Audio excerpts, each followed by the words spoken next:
अरे छत्रपती शिवाजी महाराजांच्या भगव्यासाठी लढणारे आम्ही मावळे आहोत। पंढरपूरच्या पांडुरंगाला जाणारा भगवा तो आमच्या वारकऱ्यांच्या खांद्यावरती आहे।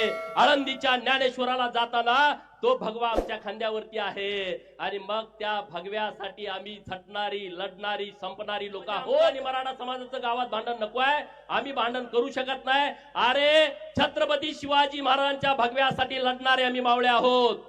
पंढरपूरच्या पांडुरंगाला जाणारा भगवा तो आमच्या वारकऱ्यांच्या खांद्यावरती आहे। आळंदीच्या ज्ञानेश्वराला जाताना तो भगवा आमच्या खांद्यावरती आहे। आणि मग त्या भगव्यासाठी आम्ही झटणारी लढणारी संपणारी लोक आहोत, आम्ही वाद करणार नाही। हा एक प्रवर्ग वेगळा करा। बिहार मध्ये तसं आरक्षण आहे, पिछडा वर्ग अति पिछडा वर्ग। पिछडा वर्गाला नोकरीतलं आणि शिक्षणातलं आरक्षण आहे, आणि अति पिछडा वर्गाला नोकरीतलं शिक्षणातलं आणि स्थानिक स्वराज्य संस्थातलं आरक्षण आहे। हा निर्णय सरकारनं घ्यावा।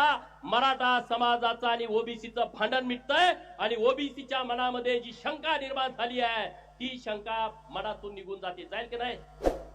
हे तुमचं जर राजकीय आरक्षण वाचलं सगळ्यांनी हात वर करून सांगा, हा मोठा विषय आहे। मराठा आणि ओबीसीचा वाद मिटून जाईल। आमचा असा प्रवर्ग तयार करा।